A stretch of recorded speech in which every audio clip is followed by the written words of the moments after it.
Hello, everyone, and welcome back to the War Room, which is our interview series as part of the Clone Star Pod. I am your host, Seán Ferrick, and joining me is the author of the book that has the single best title of any book I've ever read, Red Shirt's Little Book of Doom. I'm already laughing thinking of it. It is the wonderful author, Robb Pearlman. How are you, sir? Thank you so much for joining me. Thanks for having me. It's good to see you. It is very, very good to see you. It's good to hear you. We were just talking just before we started recording about how but for the grace of me getting a cruise ticket, I was going to meet you next. But no, I have so much to ask you. But first of all, most importantly, how are things? How's your 2023 going? So far, it's only 1:08 p.m. So far, so good. Okay, that's good. Yeah, that's good. yeah, I like this. Yeah, feel good about it. Excellent. So actually, I'm going to jump in with something that is kind of the most recent, really, which is the Star Trek cruise, which we were talking just a moment ago. Because as of recording, you are getting ready to go and be an absolute legend on the Seven Seas. Someone has to do it, John. Yeah, and we thank you for your sacrifice. Yeah, one does what one can for the greater good. I'm about a week out. I think we set sail a week from Friday. Cool. Okay. So yeah, it's super exciting. It's always such an amazing time. And I think this time it's from the West Coast, so the ship's different and the ports are different. I think it's going to be great. Now that's great. Now the biggest cruise I've ever been on was basically a rubber dinghy, so I'm assuming this is going to be slightly larger. Slightly larger. Did you have fun on the dinghy? Oh, it was brilliant. It was great. Fun story. I had actually just twisted my ankle, and everyone was looking after me. So actually, it was really quite nice. So you were the center of attention on your dinghy. I was. Yeah. I was. Yeah. And I'm assuming you will be the center of attention on the Star Trek cruise. In my own mind, yes, absolutely. But like that, what is the shape? It's a week long, is that right? Or it's a week long, yeah. So what is the shape of that week like for you? Every year it's a little bit different. I'm very lucky. The things that I do are really passenger and fan centric, because I really love interacting with everybody. So I lead a couple of book clubs, Star Trek books that I haven't written, because it would be super weird for me to talk about a book that I wrote. What do you think of my book? He asks, waiting for positive affirmations. I do 2 book clubs. I do sort of a Mad Libs kind of thing. Oh yeah. Which is always so much fun, especially if it's in the evening and some people have a couple of cocktails in them. It can get a little blue, but it is always hilarious. And every night it's different because nobody knows what to expect from that. I do a session based on my book, Fun with Kirk and Spock, where we sort of improv these really short look at Spock kinds of things. That's always a really, really good time. And then, sometimes I'm lucky to be on a panel with some of the celebrities too. That is, which is always really great, because I'm also there as a fan too. So of course, it's great. So to do Hollywood Squares with George Takei is like, is this happening? It's great. It's great. It's always a good time. It sounds amazing. It sounds, one of the things that you said that I really picked up on is that your events are obviously so fan led and so like audience participation, which is, I think, the thing that differentiates it a little bit from the conventions, which themselves are great, but can be, by the nature of it being a convention, there's always a desk in the way, and there's queues and securities and people saying, "Mr. Ferrick, we've told you not to come back to these things." Your face is on T-shirts with a big red X through it. Yeah, I'd always wanted my face in a T-shirt, but unfortunately, I said by any means necessary. I will say one of the great things about the cruise that's different from other conventions is the access that the passengers and the fans have to everybody on it. So, all of the celebrities are very open and happy and willing to have one-on-one conversations if you can find them, in addition to the signings and the photo ops and all of that stuff. But it's unlike any other convention that's out there because it's so intimate and because it's so focused on Star Trek. You really get like a real 360 experience that just doesn't stop. The parties go until 2 o'clock in the morning. I don't go until 2 o'clock in the morning, but the parties go. The parties go till 2. You go till 5, but that's the special VIP room. Exactly. Yes. Velvet ropes everywhere. I walk around with the velvet ropes just around me. Yeah. You see, I joke, but I've met several authors who I think that would actually be a thing. Yeah. People are funny. I like that. People are funny. People will keep you guessing. Yes. Would I be right in saying, is this your 6th time on the cruise, or is this the 5th? This is my 6th, because the first cruise was 2 cruises back to back. Cruise back to back. Oh, okay. Yeah. Yeah. It was a 2-week journey. Oh my goodness. It was a long time. It sounds like, because when there's any level of excitement for any extended period of time, like a week probably has you exhausted. Does the second week come with its own, and we're taking today as a spa day? I had a few more quiet days. On the second cruise, I don't think I got off the boat once at a port. So the ship kind of emptied out, and I just sort of sat there quietly. and tried to collect myself. Yeah. It's like, I'm really happy they're reading my books, but why must they keep asking me questions? The answer's in the book. Just read the book. It was also, being away for 2 weeks. Cell phone service is not great. There's no Wi-Fi, so you're like, what is there still a world? What's going on in the world? It's one. I'm sure on the one hand, it is wonderful to get that break, and you're not fielding emails or calls or the like. And then on the other hand, there is that little case of FOMO. A little bit, yeah. And then when you get home, is it a bit like I think of that scene in Zoolander where he goes to the day spa and then goes to check his messages. You have 1,100 new messages. Yes, pretty much. One of the great things, there are many, many great things about the cruise. But one of them is you can just leave the real world behind. You don't have to think about anything really that's happening in the real world. And everyone is there for a common purpose. And it's to celebrate Star Trek, but it's to be together, and it's to have fun, and to relax, and to be your authentic self. And I think in the last few years, especially last year, right after COVID, everybody really needed that. They needed an opportunity after being, stuck at home or stuck in a job for a year or two, where they weren't able to really live as authentically as they wanted to. It was such a release for everybody, and being part of that sort of collective feeling was really quite amazing. That's it.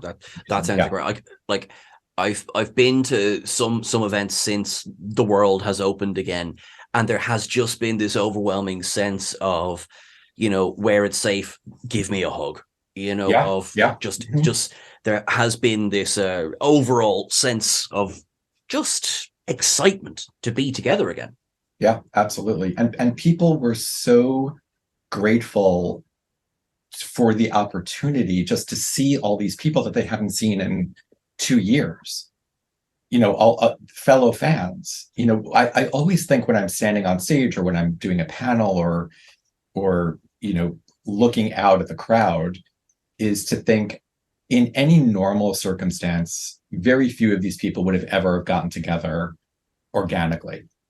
They're from different countries. They're from different parts of the country. They're from different socioeconomic places in life. They work in different jobs.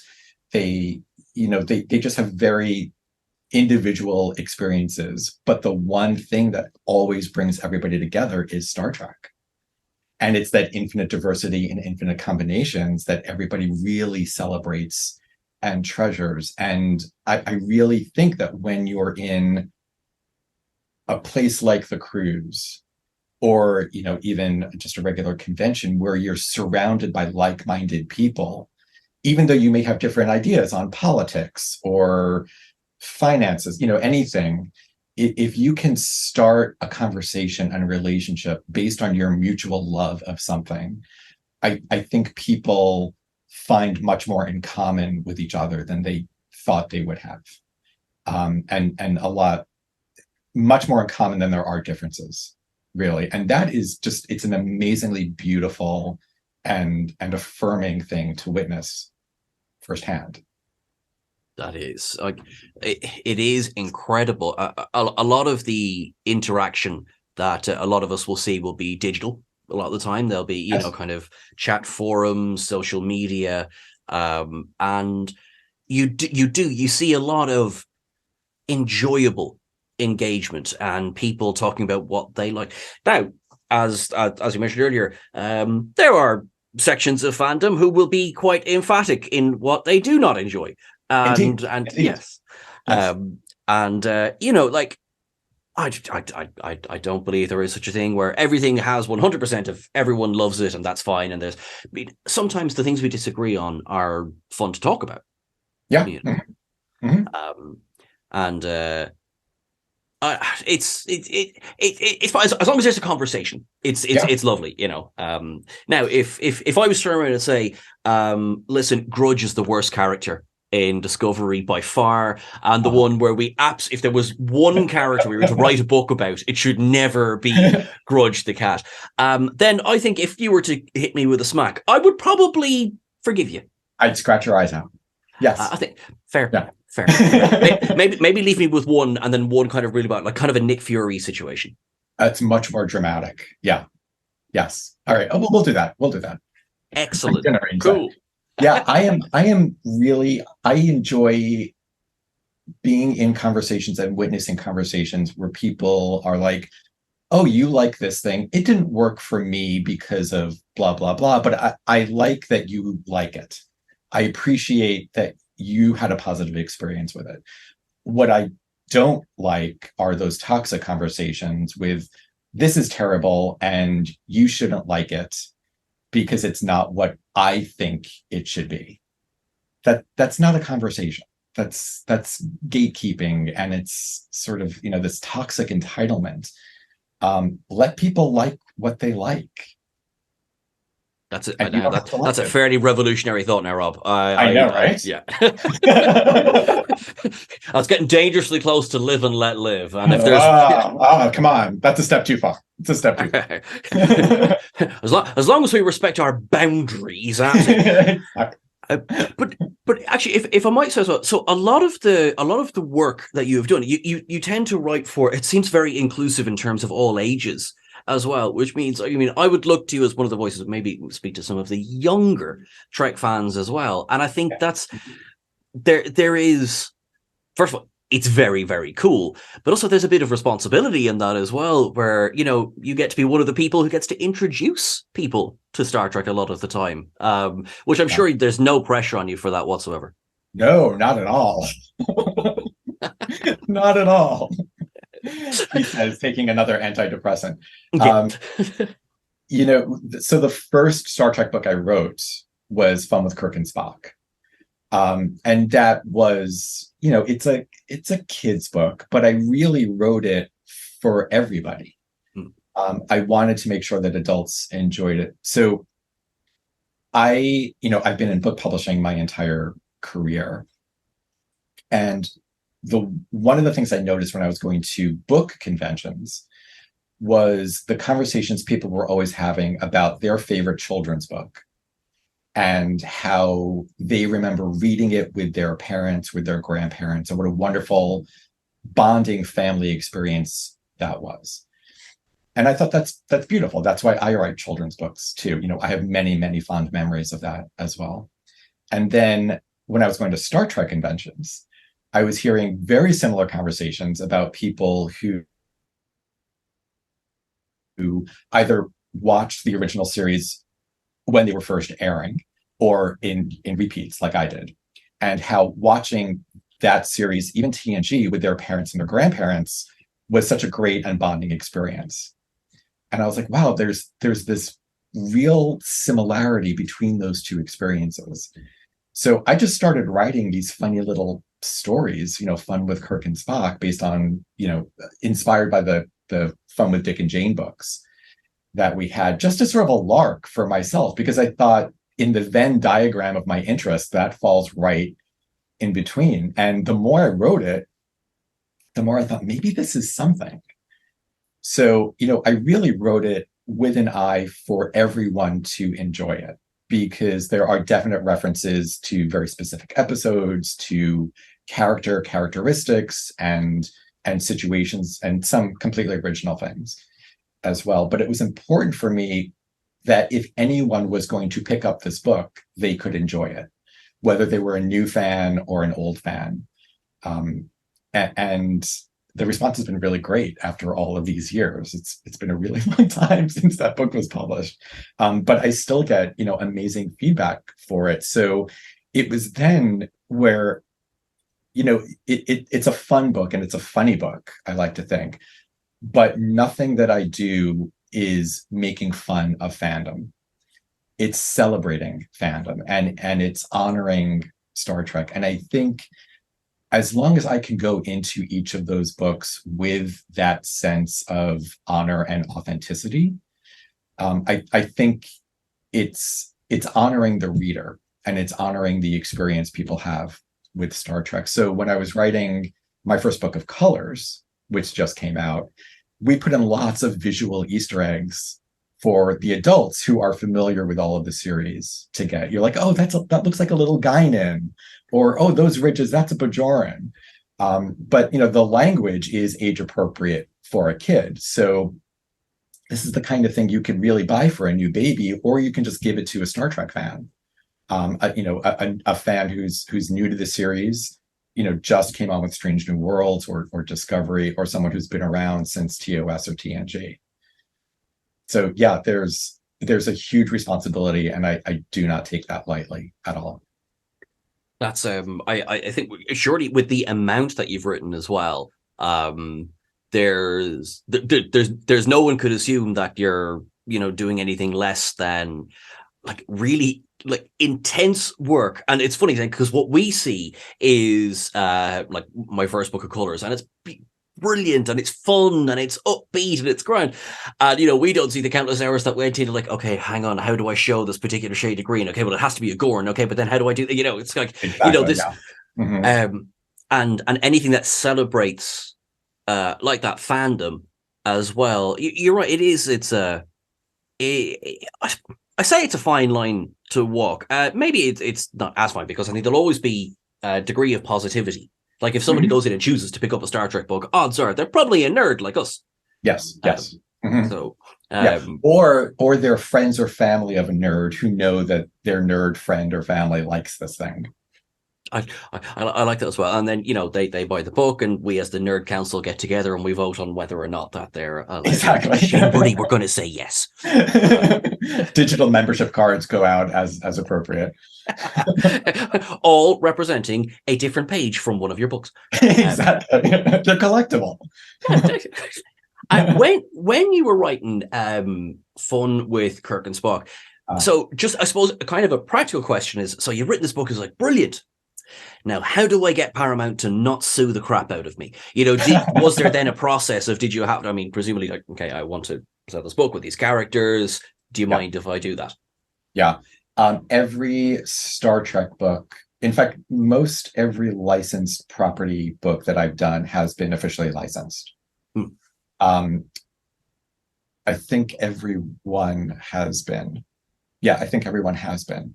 I like working in licensing and making sure that it's got the seal of approval for it. I think having it be authorized gives it an added layer of authenticity, and it gives you access to materials that you wouldn't necessarily have you really get people who are looking at it on the back end to make sure that everything is on brand and correct. That the words are spelled correctly, and if you're not dealing with the property owner, legal issues aside, there's always this bit of a shadow of, is this really real? Is it are the words right? Are we hitting all the marks that we should? And I will say, everyone I've been working with for all of these years at Paramount, CBS, they get what I'm trying to do. They're incredibly supportive of it, and they're very encouraging to whatever the next thing is going to be. Not everything works, and some things we just sort of mutually agree to say no to. But once a book is approved and in process, they've just been delightful. That being said, it's a company, and there are ways to go about doing these things. So, I have to work really closely with the publishers and the illustrators, if there is one, and the designers, to make sure that everything is up to snuff. So it's a challenge, but I think it really pays off in the end. I think so. Actually, the first book of yours that I remember, this is before I'd ever done any writing or anything on Star Trek related. I remember I was walking through a bookshop, and the one I mentioned before, the Red Shirt's Little Book of Doom, just jumped out at me, because I went, what a brilliant idea, because anyone who gets the Red Shirt joke gets it straight away. So that's fun. But also, it's bright, it's colorful, it's going to catch eyes, and it's got that sweet macabre element to it that you don't have to be a Trekkie. You just kind of have to go oh, this guy is unlucky, like that. It reminds me of that book, the Little Book of Bunny Suicides. Do you know that one? Oh yes, yeah. I was thinking oh, there's a certain twisted humor is going to love both of these. Yeah. I really like looking at things, and I think most of my books are in this, but especially with the Star Trek books, in looking at it in a different way or a different angle, or saying, we know these main characters, but what about that guy over there? Or have we ever looked at this from this perspective or this angle? So, everyone loves a good red shirt joke.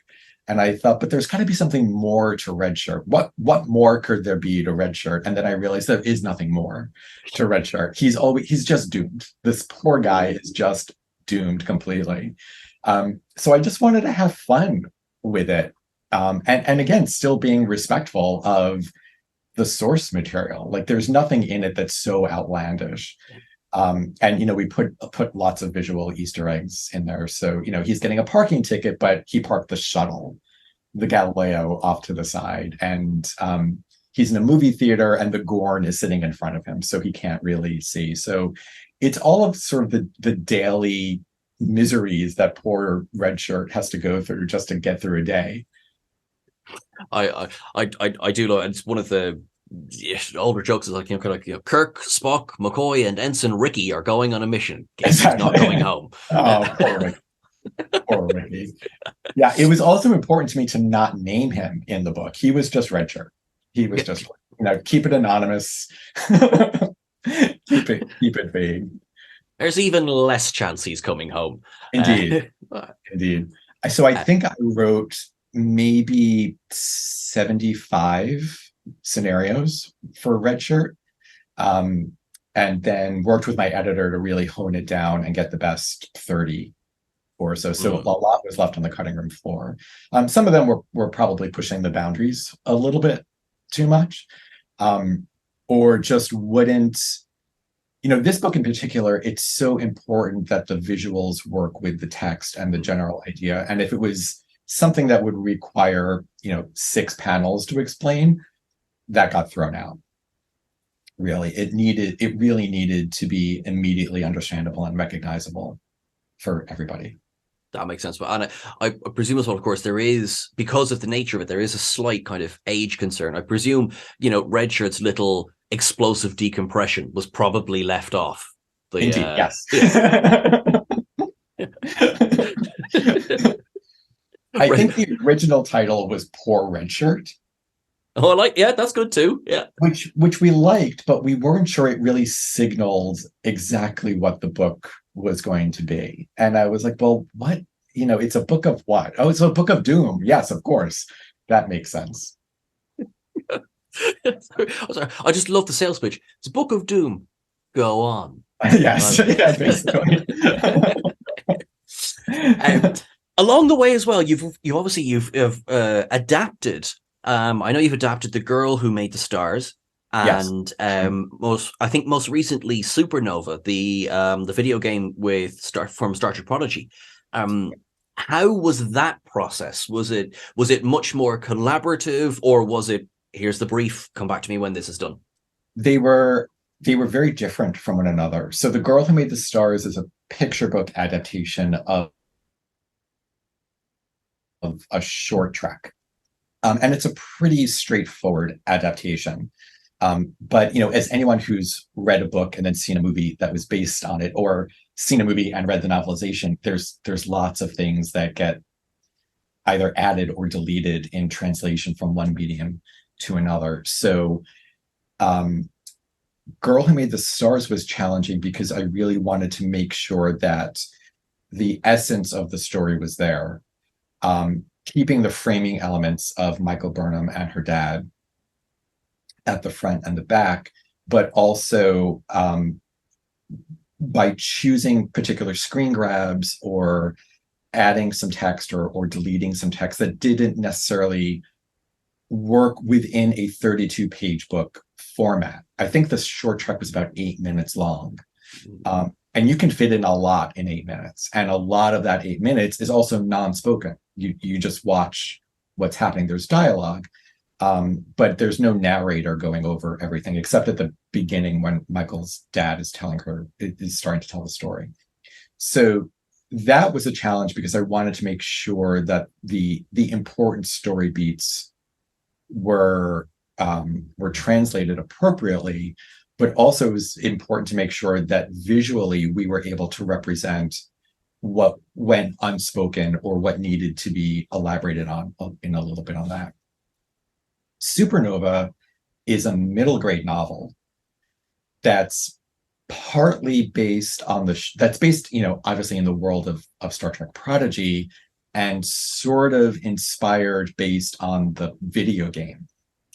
So, and I think it takes place in between episodes 10 and 11 of the first season of the show.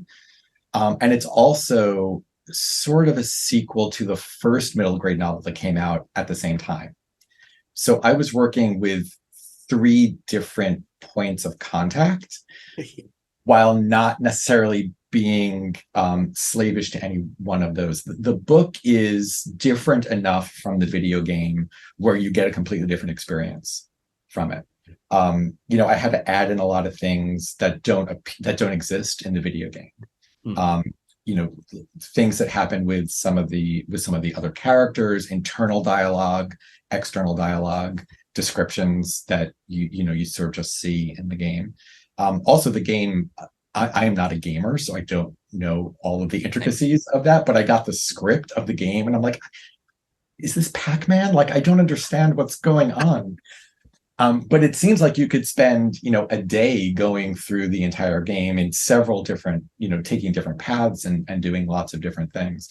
So this really had to tell a self-contained story that had moments that directly tied into the game, but could really stand on its own, and also explain Star Trek Prodigy to readers who may not necessarily have been familiar with the show or have watched the episode up until the episodes that this takes place in. But also not be so reliant on the book that came right beforehand where you couldn't just pick it up, on its own and appreciate it. So it was a really interesting challenge to sort of jigsaw puzzle all of these pieces of source material, throw out what we didn't need, include what we did need, and then take my own spin on it. It was my first middle grade novel. And I thought, if I'm going to do it, it's going to be a Star Trek. It's going to be a Star Trek book, because I know, I know this sandbox a little bit, so I can take some risks, and I know some of the technical speak that I can put in, and people are going to understand it, and also just have a little bit of fun with the characters that everybody knows and loves. So yeah, they were similar but different, if that makes sense. It does. It sounds like one of those things where you say, yes, I absolutely want to do this, and then you sit down and you go, what have I agreed to? What am I doing? Yeah. And then presumably you have the production team on Prodigy as well. They have to give their okay, because let's say in the middle of the novel you're like, do you know what? Let's kill off Dal. Yes. Yeah. Like, Rob, a few notes. Yeah. Yeah, I couldn't have them visit a planet they've never visited before, and I couldn't kill anybody off, even in a holodeck simulation. But those were guardrails I appreciated and I understood, and I thought, okay, I can work with this. I was like, all right, they all have plot armor. That's fine. It doesn't mean they can't be tortured. Yeah. Whose little book of doom is this going to be? Everybody's. Dun dun dun. And is sort of longer form prose and novel writing, is that something where you see that your career go? Because obviously there's so much illustration with a lot of your work, which I love. I mean, I'm 30 something. I still read picture books, and I intend to go on reading picture books. Thank you very much. Good. I mean, the entire comic book industry probably came from someone who says, "Well, I like picture books." Yeah. It bugs me when people say, I would never look at, I'm over 20 and I would never look at a picture book, or who cares about this thing? And the amount of art and artistry and wordcraft that goes into picture books, and I'm not just talking about my own, is astounding. I mean, you're writing for an audience who is incredibly discerning. And if you give a kid a picture book and they don't like it, they will literally toss it to the side. But if you give a picture book to a kid and they love it, they're literally going to hug it. And that's an amazing connection. And to see something that you've done get that kind of reaction from a truly innocent place, it's fantastic. It's fantastic. And I love picture books. I grew up on, obviously everyone grew up on picture books. But I love the interplay between words and art, and how they can complement each other and do some heavy lifting when one isn't quite there or needs a little bit more. I think it's a remarkable art form that probably, like comics, doesn't get as much respect as it should in many populations, which is too bad. But I think, to answer your question, long form is definitely something that I'd love to do more of. And I'm working on a few things to sort of stretch my muscles a little bit. So it's been fun. That is obviously I won't ask you to name anything that maybe you're not ready to talk about, but tell us about every one of them in complete detail, please. I will forward you the copies of my NDAs, which excellent me from doing that. Yeah. No, that is absolutely understandable, but that is brilliant to hear, because I mean, I like you as a writer. I would love to read more of your words. Thank you. Yeah, one of the most gratifying experiences I've had, and each book of my 70 or so has been incredibly gratifying in its own way. But 2 years ago, I wrote a book called Live Like a Vulcan, Love Like a Wookiee, Laugh Like a Hobbit. And that was my first real foray into a long form, non-illustrated book. And in a way, it was very freeing, because I didn't have to think about art notes or how an illustrator was going to interpret it, or getting assets from a database that a licensor held. I could just sort of let my imagination run wild, and then let the reader's imagination run wild, and have them paint the pictures in their heads. And when I was done writing that book, it was the largest Word document I ever submitted to an editor. It was incredibly satisfying. It was incredibly satisfying. And then thumbing through it and be like, wow, look at all these words. This was fantastic.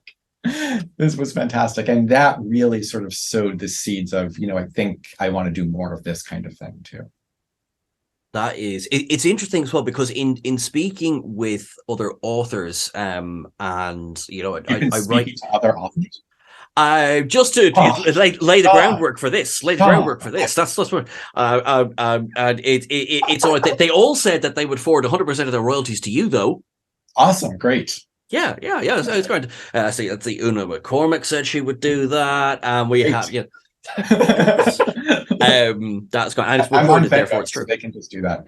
Excellent. That's great. I think they were just saying they would remove one of the pools on the cruise and just fill it with money for you to swim in like Scrooge McDuck. Oh, a money bath. Fantastic. Yeah. Excellent. Cool. I can't swim, so that is perfect for me. Probably, actually, yeah, that's probably. And you're going on a cruise. I realize these things are built to float, but I mean, listen, okay. I don't think about it. Be grand. Transporter. Exactly. Yes. Yeah. But yeah, I was talking to other painters, and yeah, and there is that the wonderful and stressful process of writing. I mean, it is stressful in itself, because you want to do the best thing you possibly can, and I always forget who I'm supposed to attribute this quote to, but writing is easy. You just sit down and bleed. Yes. One of my, I love Dorothy Parker, and one of my, I'm pretty sure it's her quote that I love so much is, "I hate writing, I love having written." Yes. And it's true. Sometimes it's painful to try to figure out the right way to do things and not go back 14 times and edit down. But when I get it, or when I think I get it, and I get into that flow, it's amazing. It's an amazing experience. That being said, you're stuck at your desk for 5, 7, 10 hours doing this thing with no other feedback, and then you finish this long project, and then you send it off, and then you wait for your agent's feedback sometime, or your editor's feedback, and it's nerve-wracking, because you've been working in this echo chamber where you could write something and you think it is hilarious, but then you realize, oh wait, that's just a private joke I've had with this person for years. No one else is going to understand what that is. So it's a bit nerve-wracking, but I still get a thrill about seeing a book that I've written on a shelf. It's amazing. It is great. And I mean, as you said, like 70 plus books. I mean, there are, look at Harper Lee, Too. Well, yeah, exactly. Lazy. Yeah. Oh gosh. But it's incredible, and it's then immediately I'm drawing comparisons to people like Stephen King, who in the course of this conversation you and I have had, he's written 3 more novels. It's like this enormous profile of work that you have put out there. Do you ever sit back and say, I'm taking this year off? I have thought about that. And then an opportunity comes my way, or I get an idea that I think is really good, and I'm like, oh, well, there goes that plan. Really. I have tried to make a concerted effort to not write 5 books at the same time anymore, because I think that was driving me a little batty. It was hard to sort of switch from one to the other and keep on deadline for everything. Sure. Yeah. So I'm trying not to do that, really, but to pace myself and to prioritize the projects that are important to me. Okay, so that now leads me to the question of, what is, say, the busiest single period that, say, what was it? Was there 5 books on the go with 5 publishers all going like, well, actually, hang on, you told us you'd have this next week. Could you tell us a bit about maybe a situation like that? Yeah, I think I blocked most of it out, but I think it was last year. I think it was wait, this is 2023. So it was fall 21, spring 22. Okay. I was preparing, there were 7 books that were scheduled to come out within 7. about a year or 18 months of one another. And they were all projects that I loved, and they were projects that I felt really, really strongly about. And I got to the point where I just frazzled. I just needed a break for it. I pride myself on rarely, if ever, missing a deadline. And for the first time in my life, I completely blew a deadline just because I couldn't do it. I just couldn't do it. And I was very fortunate. The publisher and the editor were extraordinarily understanding about it. And I really don't want to do that because I feel a sense of responsibility. Books, there are a lot of people, it takes a lot of people to make a book. And I don't want to let anybody down, and I don't want to let the readers down. So I want to give everybody the best possible work that I can put out. And it was becoming very clear to me with this one project in particular that I was not able to fulfill my obligations to the best of my abilities. And people for the most part are generous and kind, and they understood, and they were able to work with me, which was great. But because I'm a naturally anxious person, I don't ever want to be put in that position again, where I have to ask people for a little bit of grace. So I think at that point I was working on 4 or 5 books that were all in various stages of development. Some of them, 1 or 2 of them had already been written, and I was going through layouts. I think 2 of them were pretty close to being done, and the rest of them were in the process of really being written. And I had a full-time job too, so I was working all week long, and my nights and weekends were spent doing that, and it was too much. It was way too much. So that was a lesson to me to just take a breath and take stock, and earlier we said no is a complete sentence. Yeah. Sometimes you have to say no to yourself. I really want to do this, but I can't do it. And there was one project that was offered to me that seemed really, really interesting, and I was dying to do it. But I looked at the schedule and I said, I can't do it. I cannot add it to my plate, no matter how much I tried. So that was difficult. But I think it was the right decision for me and for everybody. I think because sometimes we can say yes to a project and physically may be able to get it done, but at what quality level? That's the thing as well. Yes. I mean, yeah. Sure, yeah, I can, I'm not saying I can, but, in theory, let's say I can bash out 20,000 words over the weekend. It's just going to be, all work and no play. And then nobody benefits. No. And, I don't want to submit subpar work because I want to work with these editors and publishers again. And I want to maintain their trust, and my quality of output is really important to me. So sometimes you have to look at quantity over quality, or quality over quantity, and make a tough choice. And saying no to that project was a tough choice, but it was the right choice. Because I think in the end, in addition to that project suffering, the other projects would have suffered as well. Sure. Because my attention would have been really drawn elsewhere, and I would have, tried to be thinking about X when I was thinking about Y, and that just wouldn't be fair. You're right. Like, it wouldn't be fair on you as the author. It wouldn't be fair on then editor and company. But also, it's not fair on the work.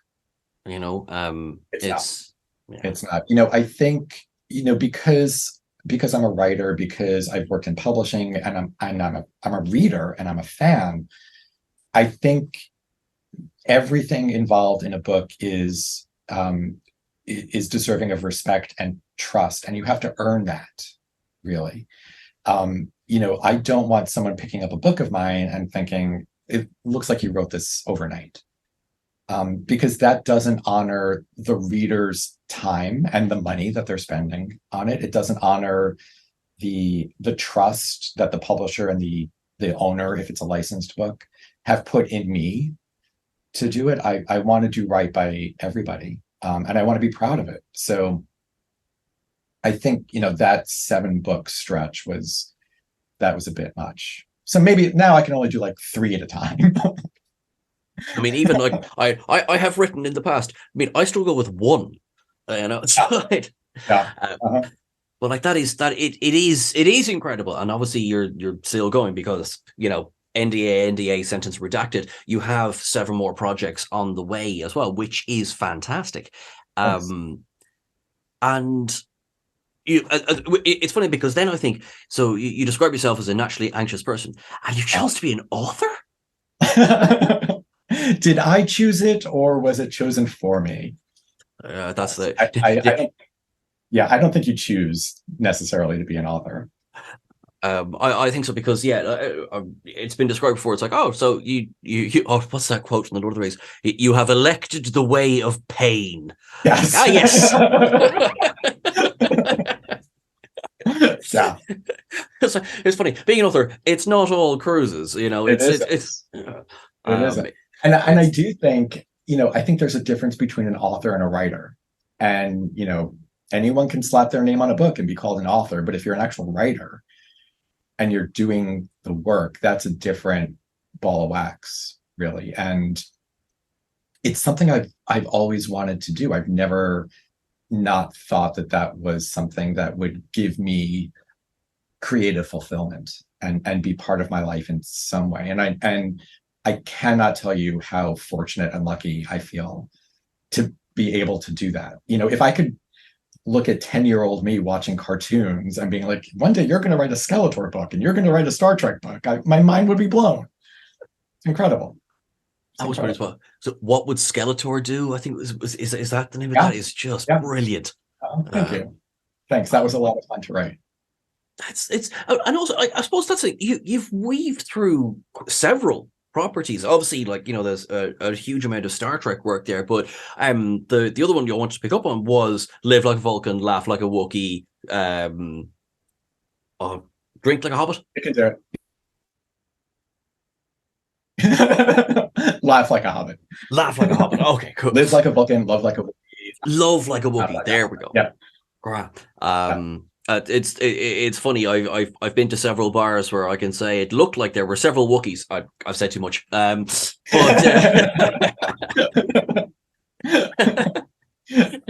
and that'll be for the War Room After Dark. No, it's 2023. Do what makes you happy. It's good. Okay. Exactly. No judgment. No. Oh, now I just want to go out dressed as a Wookiee. Do it. All right, well, yeah, this pod's going to take a bit of a leap. Was that? I know it must seem like I have this obsession with it, but did you have to deal with Paramount and Disney and Warner Brothers and New Line, or were you able to just be like, no, we don't have to deal with all them? Yeah, because of the nature of the book, it's life lessons from pop culture. So it spans everything pop culture. So cool. Because it wasn't tied into any one property, and it wasn't really, showing images of everything, it was really commenting on fandom, the Comic-Con experience, the different relationships people have with the movies and the books and the games that they love. We didn't need any sort of license for it because it really is such a loving homage to pop culture. We didn't need any sort of legal thing. That is fantastic. I can just hear my my co-host Joseph just going, Seán, stop asking about the legal stuff, will you? Ask about the story. It's just so fascinating to me. I was like, yeah, I can just, were you yeah, but I think some of the things that you've done are so clever in using pop culture as a way to engage with people, because if you are in a room if you're in a room of 100 people and only one, no, but if you're using pop culture to this point, there will be a way in. There will be a phrase. There'll be a sentence. There will be some reference to something that either everyone will know. I mean, everyone. I think it's well documented. Everyone in the world knows. I am your father. I'm not obviously just in case you don't. I'm not going to say where that's from. To the one person who happens to be listening to this and yet doesn't know that reference would be interesting. Amazing that they were able to find a podcast, but hey, good on them. It's great. Yeah, this is actually well, the aliens who were just shot down over Alaska. I mean, maybe they. But so was that like your journey with, say, pop culture and writing together? Was that always just hand in hand? Was that just no? This is how I approach my storytelling. Yes. Yeah. I was very fortunate to grow up in a home where my parents were very open to me watching TV shows and movies and especially reading. And also going to museums and to concerts. And I never really saw a difference between what some people call high and low culture. But what I appreciated most of all about pop culture is that it really is a common language that people speak. And I think, to your point, a few years ago, I was in York and I walked into what was basically a pop culture store. And there was Star Trek stuff and there was Star Wars stuff. And it was the kind of pop culture is the kind, and to your point, you can walk into a room, you may have nothing in common with any of these people.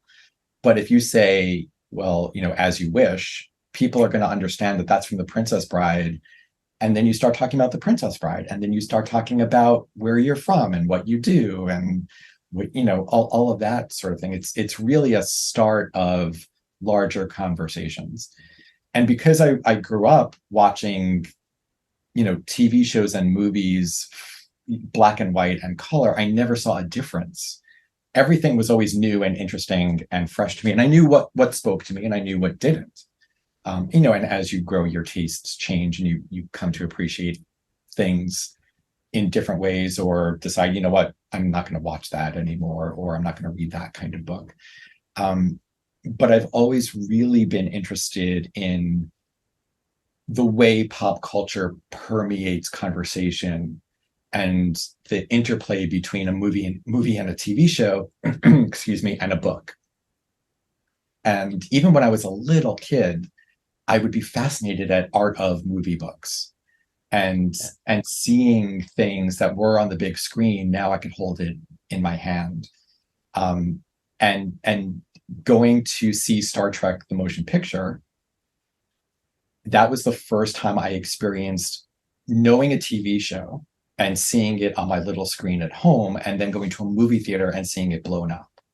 So seeing the flexibility and the fluidity of how pop culture can be consumed, and what it means to different people and those people at different points in their lives was really, really interesting to me. I grew up on Saturday morning cartoons.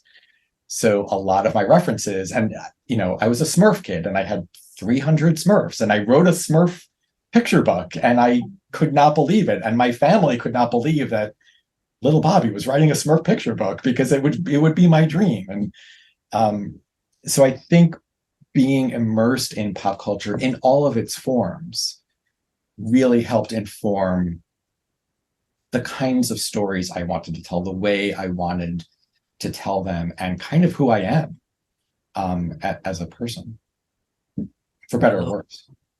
I think nearly all of us should come with a disclaimer, for better or worse. But I just think it's fascinating, because I think in life, every single second of every day, in some form or another, we are being exposed to culture, be it as I say, it's high, low, side to side, pop, whatever way we are exposed to it all the time. And I love that in a way that's I'm going to try and sound fancy for a second. In a way that reminds me of how Andy Warhol approached pop art in the 1960s. That you are using these tools of pop culture to immediately jump out at people and tell your stories. And there's also this great community sense behind it. And I mean, as I've mentioned as well, the fact that you don't use any one or any, you're not what's the word, it's completely failed me, you're not limited, sorry, to any one. Like, it's not just Star Trek, it's not just Star Wars or just Smurfs, which I think is brilliant as well. I love the like. But it's a bit like if I was to put up a pop culture board beside me and throw a dart, it'd be like, what else has he written a book about? Okay, there's this. Yeah, I think you can like more than one thing at once. Whoa, you lost me. No, I know. Yeah. But I do. I will die on this hill. I think it's possible to like more than one thing, and I also think it's totally possible to think that a thing is just not for you. There are movies and TV shows that are very, very popular, and I'm just like, it's not. I get it. And I love the fact that you love this and can quote it verbatim. It's not for me. And that's okay. And it's, it doesn't make you a bad person for not enjoying it. And you're not passing comment on somebody else for like, I don't think you're bad for enjoying this. No. Yeah. But it's like, we can't connect on this thing, but I'm sure there's another thing that we can connect on. Oh yes, here it is. It's next on the list. And there's something about, forgive me if I'm repeating myself, but the sense of connection and community that people feel surrounding a pop culture property or a conversation. And I really tried to hone in on that in Vulcan Wookiee Hobbit, because some of those were inspired by my own thoughts. Some of those were just ideas that I had while walking around a con.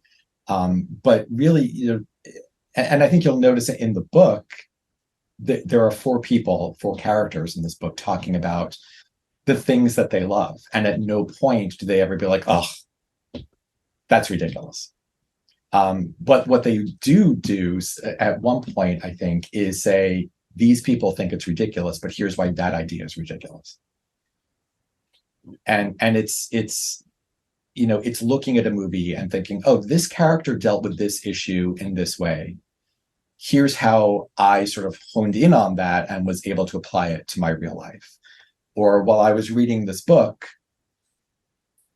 this situation happened and it reminded me of this situation that I experienced, and I wish this character maybe would have handled it differently. So it's a affirming conversation that touches on, I think at last count it was like 100 different pop culture properties. Some a lot more than others, because I like some more than others.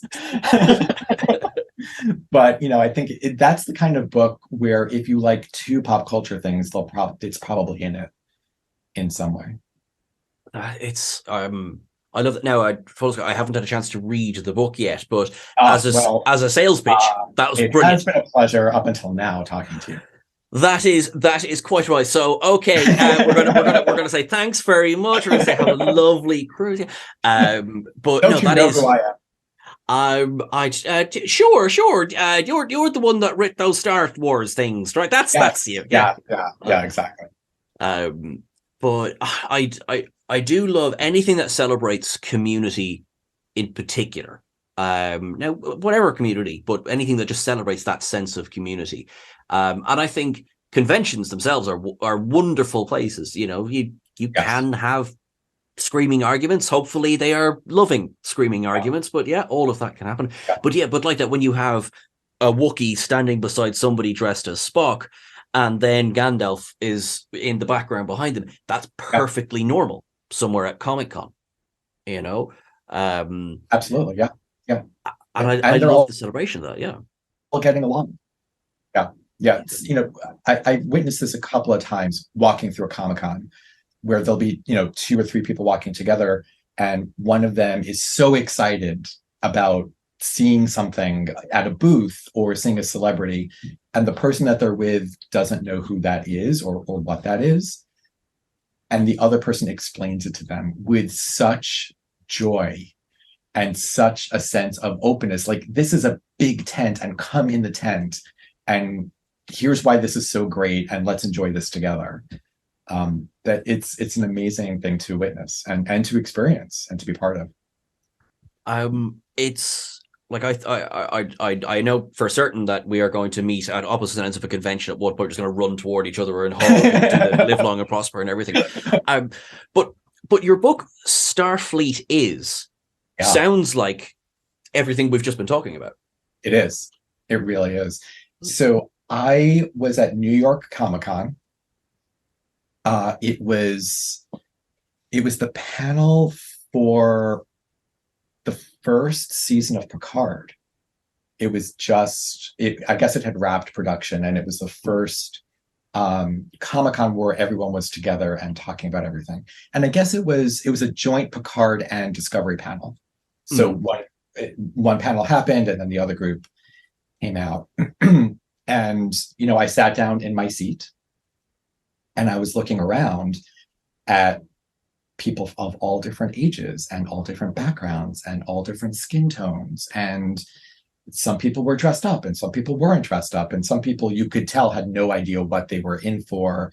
And some people were, wearing the Vulcan ears. And I was like, this is infinite diversity and infinite combinations. Like, I'm witnessing this firsthand.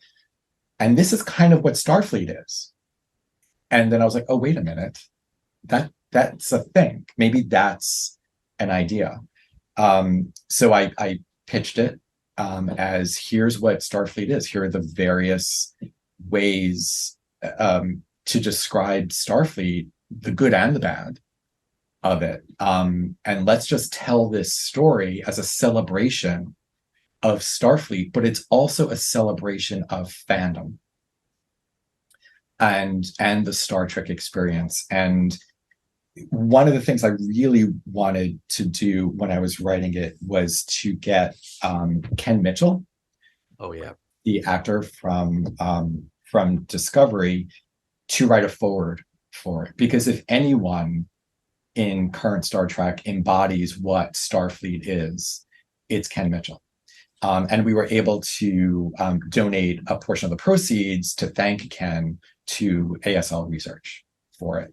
And Ken provided this lovely intro where he's recounting an experience that he had meeting William Shatner in his home, and how they both bonded over Star Trek, but also loving trees and just, living life to its fullest. And that's what Starfleet is to me, the good and the bad. And folks like Ken Mitchell, who are coming together and supporting everybody, no matter where you're from, no matter where you're going, you're only in this life once. And to be part of it and to be part of a community like that is, it's really special and it's really important. And that's what Starfleet is. I love that for so many reasons. One, because I'm just nodding going, absolutely, yeah. That is what it is. And images are flashing through my mind, but particularly one of the most enduring images from fandom for the last few years is Ken Mitchell being held aloft on the Star Trek cruise. Yeah. What an amazing, he's crowd surfing to the Discovery theme. And, this is someone who was obviously dealing with an incredibly difficult condition, diagnosis, and talk about living life to the fullest. To be in that room at that moment, it was a once in a lifetime experience, truly. And unless you were there, you could feel it. You could feel it in your body. And not just because the beat was going so, loud, your heartbeat was going to it. It was really quite remarkable. And I don't know of anything that could have been quite like that at that moment, with those people. and with Ken. It was remarkable. It really was. It's just incredible. Like the images in my head and stuff that it's like sharks swimming by outside being like, now that sounds like a cool party. It was great. Yeah. I think that one went until about 2 or 3. And was it just the Discovery theme on repeat? Like, because I can imagine, if there was ever a group, okay, yeah. It was not Ken DJ'd, and so the beats were great. It was fantastic.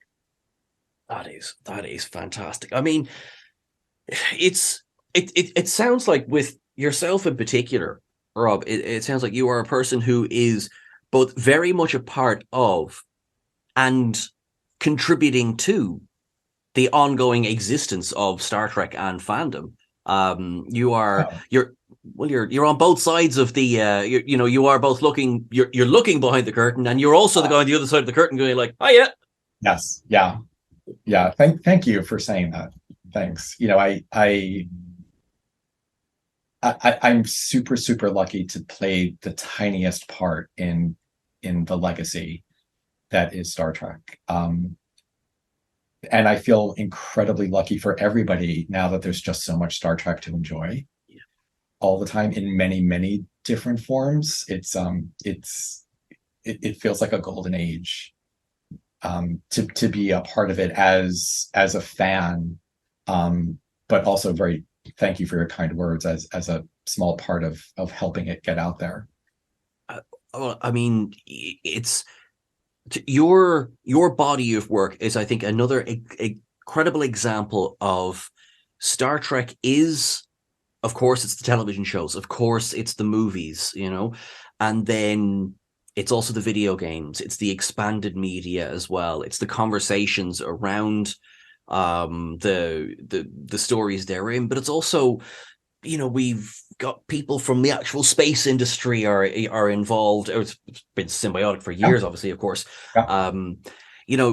Star Trek, somewhere along the way, the dam burst on what Star Trek was at any one thing, and it's people like yourself who are sailing madly along, but you're also like, pump more water in, I'm not quite there yet.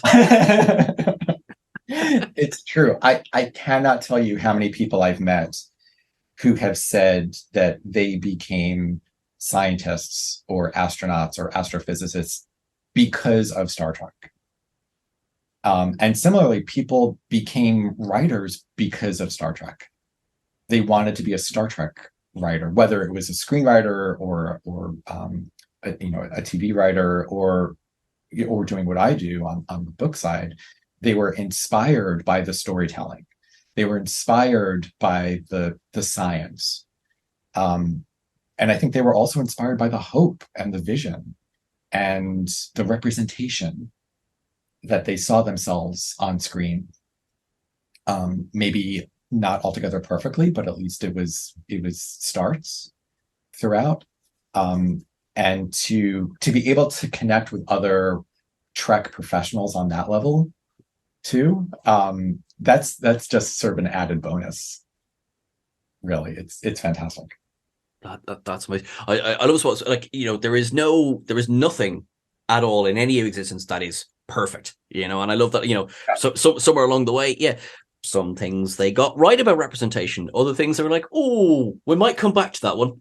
So close. It's like the intention was good, and it's a funny reason. A point that comes up often in some of the conversations we have is, kind of, oh, there's too much of this and too much of that at the moment. It's like, did you watch the original series? I mean, the original series, I love the original series so much, and I love, Kirk, Spock, McCoy, and the soapbox. Yeah, I love it. It's been there since episode 1. It's right there. It's right there, everybody. Star Trek is one of those things where it speaks to people on lots of different levels about lots of different things. And I think it goes back to what we were saying earlier. Kids who are just watching it for the first time appreciate it for one reason. Adults, appreciate it for a different reason. I remember when I was a kid, I was, I loved the spacey stuff and Spock, but I also love like the dramatic lighting and and the bright colors. And there's something for everybody for it. It's fantastic.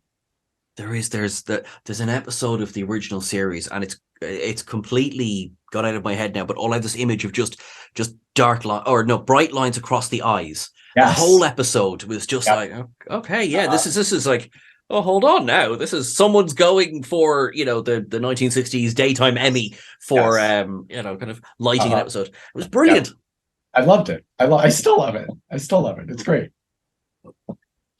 We were just recently, we were going through a collection of, say, kind of think of the standout aliens that have come out of Star Trek. A lot of them come from the original series. The ones that really, like, that we remember today. There's I'm going to get this wrong. The Mugatu. I was going to say, not the Guma. I had a Gumatu in my head. Like, no, the Mugatu. I was like, oh, Yeah. Mugatu, the salt vampire. Who were each in one episode. Yeah, exactly. And they are iconic. Mugatu was in like 5 minutes of one episode, but yet they stuck in people's brains. Yeah, it's remarkable. What they were able to do at that time on that budget is fascinating. And I use fascinating, sort of pun intended, but it's really, really interesting. And so much of that was done with practical effects. It was suits. To think of what the Horta would have looked like now as opposed to when it first happened, would it have been better? Who knows? But would it have had that sort of visceral quality? Maybe not, really. Yeah. If it was created today, would Dr. McCoy be able to cure a rainy day? Who knows? He can do anything. That is very true. Rob, you've been incredibly generous at your time, so I'm going to come up toward the end and thank you very much. Now, normally, what I do is I close this pod with a question of what does Star Trek mean to you? But I actually think our entire pod has been answering that question all the way through. Yeah. So I'm going to take a slightly different tack.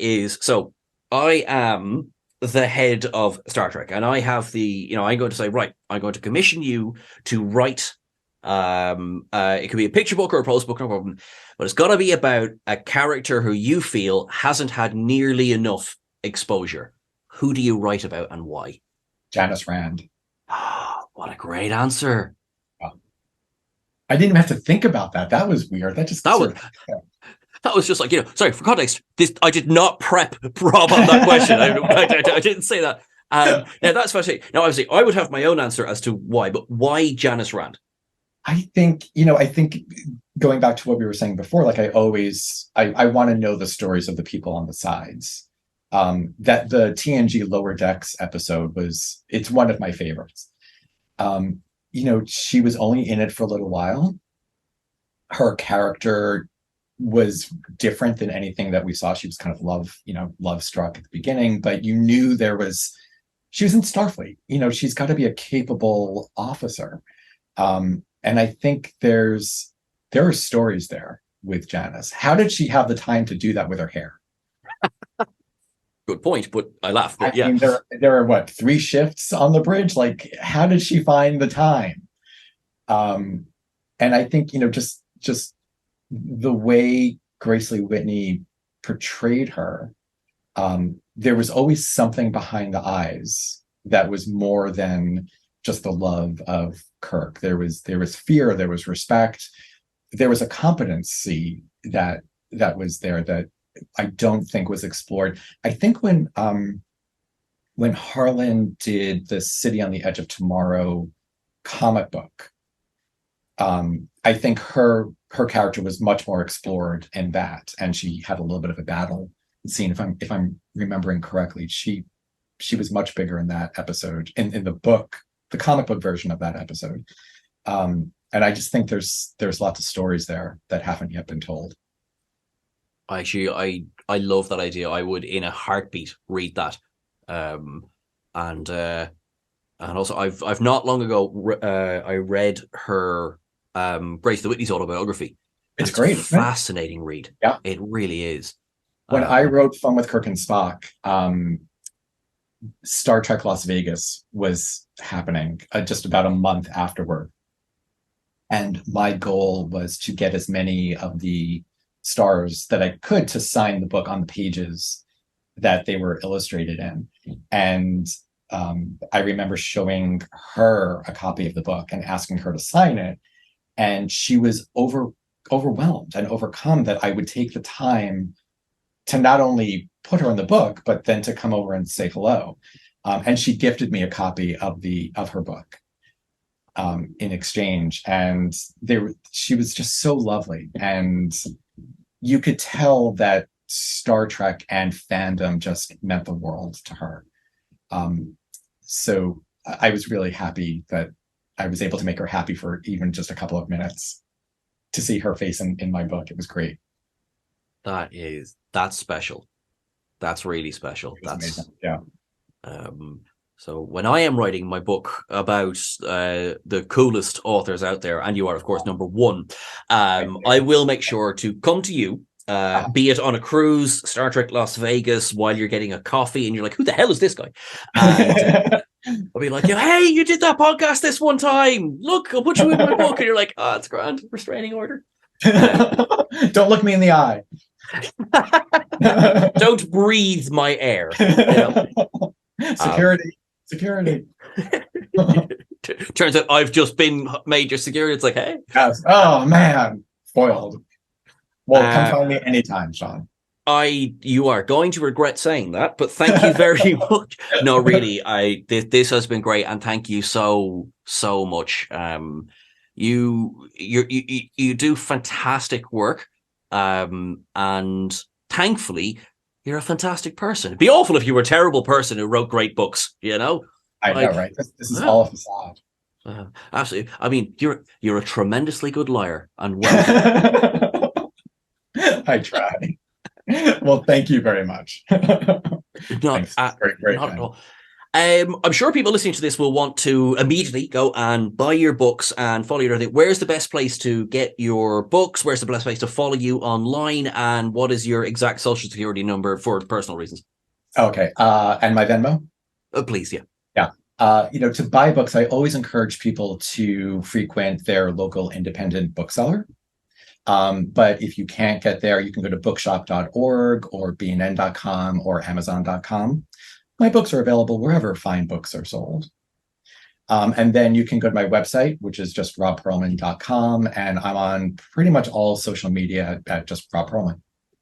Okay, perfect. Cool. Well, I'll put links to all of that in the description of this episode as well, because if people are like me, they will be lazy. So I will make sure there's a handy hyperlink, and I'm holding myself to task as well. If there isn't one of the description, Seán, you mucked up there. You'll hear from my lawyers. It's like, I just can't have another legal case, Rob. So don't worry, I'll make it. You are a gentleman, and I am delighted that we had this opportunity to talk. And I'm not at all jealous that you're going on the cruise. Yeah. Say it like you mean it. You can't. I'm not at all jealous. I can't even finish the sentence. But what I do wish is that you have a wonderful time. Thank you. And if anyone who is listening to this is going to be on the cruise, come up and say hello. And we'll talk about you, Seán. Oh my goodness. Believe half of what you hear. Okay. Which half? That will be up to yourself and the other person to decide. So I'm sure everyone's got 50% of a story. There you go. You are wonderful. You're awesome. And the same goes to everyone who has been listening. Thank you so much. We will be back again next week with another episode of The War Room. You are brilliant. And Rob, you're an absolute star. Thank you, Seán. Live long and prosper. Live long and prosper.